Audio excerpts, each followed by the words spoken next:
urgent need for a higher vision. It must be widely accepted there is a higher vision to strive to implement in your daily lives. It is only by reaching for a higher vision that the physical world will be rescued from wholesale annihilation. Without the vision either for the self or for the world, there can be no spiritual evolution or the achievement of those things greatly desired. At the present time, your perception of life is one of travail and deprivation. These beliefs are shockingly depicted and reinforced by your TV viewing. They later bring upon you the misery you hoped will never happen to you. Therefore, to save you from your own folly expressed through the media and TV, the human consciousness must be speedily uplifted to see what I saw in the desert, the reality of love behind and within all existence.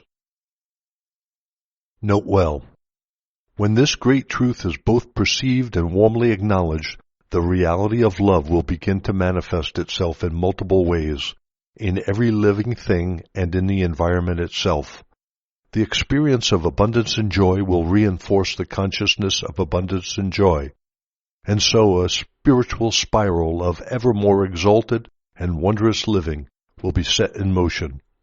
When the true nature of being is fully understood, humanity will move on to the next rung of spiritual evolution and will put into motion a new and blessed form of human endeavor and personal experience.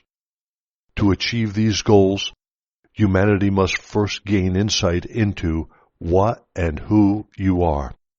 A new and important question is already coming into people's consciousness.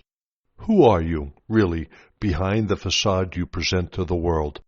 What does it take to be real? It is this question of who you really are which is answered on every level of your being within these pages. And if you can accept as your own guidelines for daily living all that I understood during my 6-week desert experience, you too will eventually become whole and real, even as I became whole and real before I commenced my ministry of healing and teaching. Since there are few people in the world who would regard themselves as whole at this present time, you must surely recognize that there is the most urgent necessity for me to intrude into your minds to lead you into a new way of thought and feeling. Such a change in consciousness will bring you into divine harmony with reality and better living conditions and security.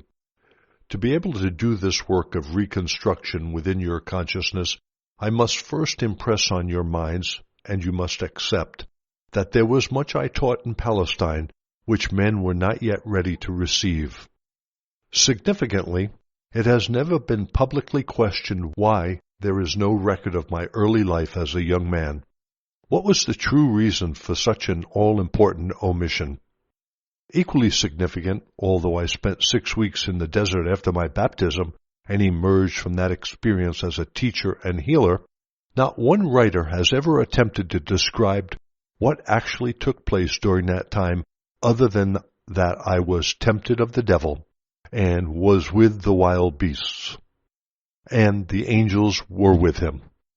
There is not the slightest hint as to what happened to me in the desert which would enable me to come back to towns and villages proclaiming the kingdom of God is within, and to speak in the synagogues with such authority that the Jewish elders were astonished. The truth regarding my human state was, by common consent of my disciples, suppressed to give greater credence to my supposed divinity and ministry.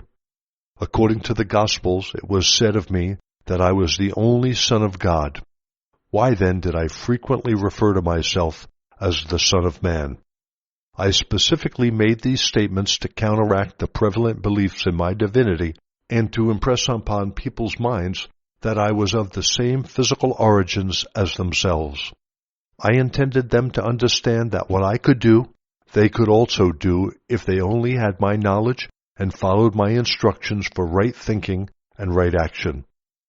So many myths have arisen around my earthly person and my spiritual consciousness that it is time to be rid of them as completely as possible, since they are preventing people from evolving spiritually. You, who have been indoctrinated with religious teachings, must try to understand that when describing my life, my disciple gospelers related only what they personally remembered, which fully supported their account of my supernatural activities. They also included much that had been spoken of me by others during the 30-odd years following my death. After such a lapse of time and inevitable embroidery of truth, how could they possibly write an authoritative biography of me and of what really happened, or properly explain my true spiritual perceptions which gave birth to my words and miracles? Only one person can write from this standpoint, and that is myself. Therefore, these letters will bring you my truth in a way that no spectator could possibly tell it, no matter how well they thought they understood my thinking. For this reason, over 40 years, my recorder's mind has been systematically cleansed of all orthodox teachings, and the system of communication between us has been perfected. If my truth expressed in these letters differs from much written in your New Testament, is it to be wondered at or rejected for that reason? Therefore, I am descending in consciousness briefly, as near as necessary to your plane of consciousness, to describe my life and teachings 2,000 years ago.